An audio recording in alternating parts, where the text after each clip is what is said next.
श्री शिवाय नमस्तुभ्यम। मुझे पूरी उम्मीद है कि आप सभी लोगों ने करवा चौथ का व्रत बहुत ही अच्छे से किया होगा और उसकी पूजन भी बहुत ही प्रेम से और बहुत ही अच्छे से आप सभी लोगों ने करी होगी, ठीक है ना। बहुत सारे लोग के सवाल थे कि भैया ठीक है, सारे हमने करवा चौथ के जो व्रत थे उसको नियम से किया, हमने जो भी चीज़ें इस्तेमाल करनी थी वो हमने ठीक तरीके से किया, बहुत अच्छे से चढ़ाया, लेकिन अब बारी ये आती है कि करवा चौथ के पूजा के बाद जो सामान हम लोगों ने चढ़ाया, जैसे जो माता की चौकी हमने लगाई उसे कब हम हटाएं, जो करवा लिया है, सरई ली है, कलश है, फल चढ़ाया, मिठाई चढ़ाया, फूल है, मेवा है, हम इन सब चीज़ों का क्या करेंगे और क्या इनका विसर्जन करना है या फिर किसी को दे देंगे। 16 श्रृंगार का भी सामान हम लोगों ने लाया है, उसका हम क्या करेंगे, इन सभी की बात इस पूरी वीडियो में करेंगे। बहुत ही ध्यान से और विस्तार से वीडियो को सुनिएगा और समझने की कोशिश करिएगा, ठीक है ना। देखो, करवा चौथ में इस्तेमाल होने वाली जितनी चीज़ें होती हैं, जो भी चीज़ें होती हैं, मैंने स्क्रीन पे आप लोग के सामने रख रखी हैं। कौन कौन सी, जैसे माता की फ़ोटो होती है, करवा माता की, है ना, इस प्रकार से आसनी आप लगाते हो, बुक्स में जो कह सकते हो जो कथा वगैरह होती है वो भी होती है, छन्नी का इस्तेमाल करते हैं, चुनरी का इस्तेमाल करते हैं, करवे का इस्तेमाल करते हैं, जो सीक होती है उसका इस्तेमाल करते हैं ना। अब इन सब सामान की पूजा तो आपने कर ली, अब करोगे क्या, देखो समझो ध्यान से। देखो, जो हर बार कभी भी एक चीज़ का ध्यान रखना, कभी भी हर बार हर चीज़ों को चेंज नहीं करते हैं ना। जैसे लोगों की हैबिट होती है कि हर बार फ़ोटो ख़रीद के लेके आएंगे, ठीक है ना, हर बार जो माता की चौकी लगाते हैं वो ख़रीद के लेके आएंगे, ये सब तरीके गलत हैं। एक बार आप खरीदो। एक बात पता है, अगर आपने पूज्य गुरु जी की कथा ध्यान से सुनी होगी, उन्होंने कई बार इस चीज़ को बताया है कि पूजा पाठ का सामान जितना ज़्यादा पुराना होता है उसमें शक्तियाँ, उसमें पावर उतनी ज़्यादा होती है। तो हर बार ज़रूरी नहीं होता है कि आप छन्नी खरीदो, हर बार ज़रूरी नहीं होता कि आप फ़ोटोज़ खरीदो या मूर्ति खरीदो माता करवा की ना, इस प्रकार से। अब जब पूजन समाप्त हो जाए तो ध्यान रखिएगा, ये जो आपने आसनी बिछाई थी ना, उस आसनी को संभाल के घर पे, आसनी का विसर्जन कभी भी जीवन में आसन का विसर्जन मत करना, वरना दोष लगता है। दूसरी चीज़, फ़ोटो का इस्तेमाल आप दोबारा हर बार कर सकते हो, तो फ़ोटो भी क्या करनी है, हर बार आप लोगों को चेंज नहीं करनी है। तीसरे नंबर पे, ये जो यहाँ पर आप लोग को सीक दिखाई दे रही है ना, सीक का भी तो इस्तेमाल करते हो करवा चौथ पे, इस सीक का विसर्जन करना अनिवार्य है, इस चीज़ का ध्यान रखिएगा। क्या करना है, सीक का विसर्जन करना है।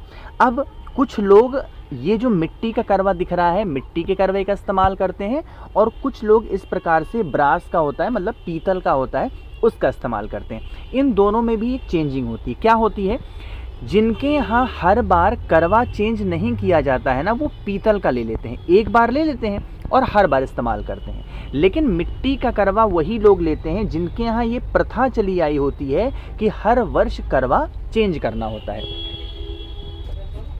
होती है, वही लोग ये मिट्टी वाला करवा खरीदते हैं और हर बार, मतलब हर साल इसका विसर्जन कर देते हैं। और नेक्स्ट ईयर जब भी करवा चौथ आती है तो वो लोग क्या करते हैं, इसी नया करवा खरीद करके और फिर पूजन करते हैं, ठीक।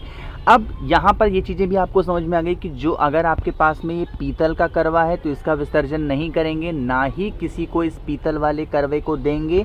दूसरी चीज़, अगर मिट्टी वाले करवे से आपने पूजन किया है तो मिट्टी वाले करवे का विसर्जन करना अनिवार्य होता है, इस चीज़ का भी विशेष ध्यान दीजिएगा।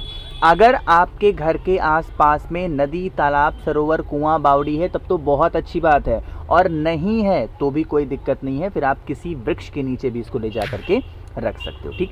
चलो, इतनी बातें तो आपको क्लियर हो गई हैं।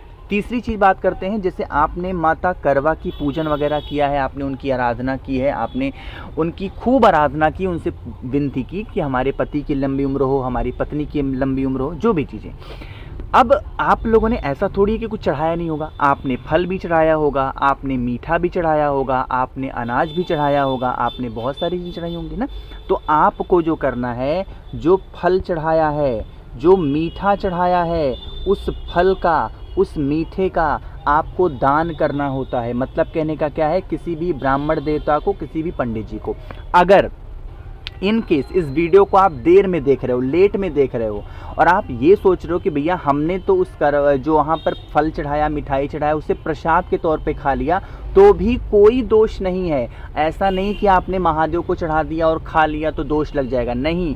आपने माता करवा को समर्पित किया है तो पूरा परिवार उसे प्रसाद के तौर पे खा सकते हो, लेकिन करवा चौथ के नेक्स्ट डे यानी कि अगले दिन दान करने का भी अपना एक अलग महत्व होता है।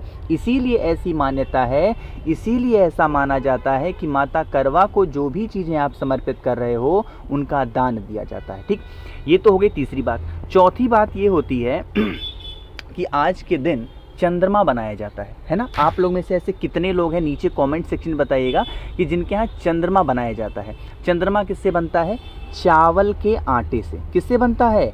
चावल के आटे से चंद्रमा बनाया जाता है। तो अब यहाँ पर एक चीज़ का ध्यान रखिएगा, चावल के आटे का जो चंद्रमा होगा उसे आप लोगों को पंडित जी को ही देना है, किसी और को नहीं दे सकते। चाहे कुछ भी हो जाए, आपको पंडित जी को ही देना है, ताकि जो करवे जो जैसे जो मान्यता मानी जाती है ना, जो एक चंद्रमा बनाया जाता है ना, उसी चंद्रमा से पूजन की जाती है। तो मान्यता यही है कि जो करवा आपने जो चंद्रमा आपने बनाया है उसे पंडित जी को ही दान में देना होगा। ठीक, इतनी बातें हो गई। हमने चौकी की बातें कर ली हैं, करवा की बातें की, कलश की बातें कर ली हैं, फल मेवा की बातें की, मिठाई, फूल, माला, गेहूं, सारी बातें कर ली हैं। हाँ, नारियल की बातें करते हैं, फिर श्रृंगार के सामान की बातें करेंगे।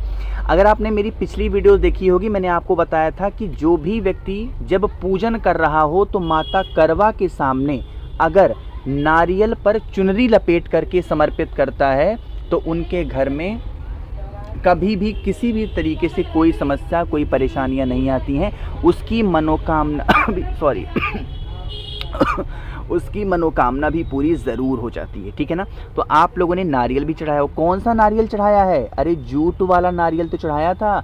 अब उस जूट वाले नारियल को आप लोगों को पूजन करने के बाद में जूट वाले नारियल को पूजन करने के बाद में वहीं पर जिस स्थान पर पूजन किया, अपने घर की छत पे, पोर्च पे या फिर जहाँ से भी चंद्र देवता के दर्शन हुए, उन्हें फोड़ना चाहिए।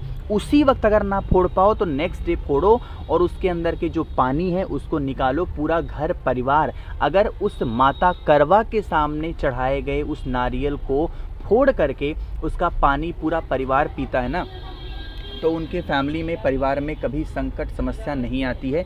हमेशा फैमिली में खुशियां बरकरार रहती हैं। ठीक है ना। बाकी नारियल को खा सकते हो और अगर नहीं मन है खाने वगैरह का तो आप दान वगैरह भी दे सकते हो। इसमें भी कोई दिक्कत, कोई इशू, कोई समस्या नहीं है। ठीक, अब एक मेन बात बताने जा रहा हूँ, उन बातों का विशेष ध्यान दीजिएगा। सारी चीज़ें हो गई हैं। श्रृंगार का सामान भी आप लोगों ने समर्पित किया होगा माता के सामने, मुझे उम्मीद है, क्योंकि करवा चौथ के दिन 16 श्रृंगार के सामान को चढ़ाना चाहिए। नहीं चढ़ाया है तो भी कोई बातें नहीं है, आप अलग से खरीद करके किसी भी पंडित जी की जो वाइफ होती है ना, कहने का मतलब है जो पत्नी है पंडित जी की, अगर आप लेके जाते हो और उनको अपने हाथों से दान दे देते हो 16 श्रृंगार के सामान, तो ऐसी मान्यता होती है कि वो स्त्री हमेशा सुहागन बनी रहती है। उनके पति पर किसी भी प्रकार से, किसी भी दिशा से कोई भी संकट नहीं आते हैं। ठीक है ना। इतनी बातें क्लियर हो गई हैं। आगे बढ़ते हैं। अब करवा चौथ का तो व्रत आपका कंप्लीट हुआ। छन्नी वगैरह का जो भी इस्तेमाल लोग करते हैं वो करिएगा। लेकिन अब 2 चीज़ें मैंने आपको इसके पहले बताया था कि कभी भी जीवन में अपना जो सिंहोरा होगा, जो सिंदूर दानी होगी, उसका इस्तेमाल किसी को मत करने देना। और दूसरी चीज़, आपको ये माथे की जो टीका होता है उस टीके का भी किसी भी व्यक्ति को इस्तेमाल करने मत देना, वो इंसान कितना भी खास क्यों ना हो। ठीक, अब यहाँ पर एक नियम सुनिएगा। करवा चौथ की पूजन के बाद, सुनिएगा ध्यान से, करवा चौथ की पूजन के बाद में अगले दिन सुबह के टाइम पे एक काम और होता है। वो काम क्या होता है?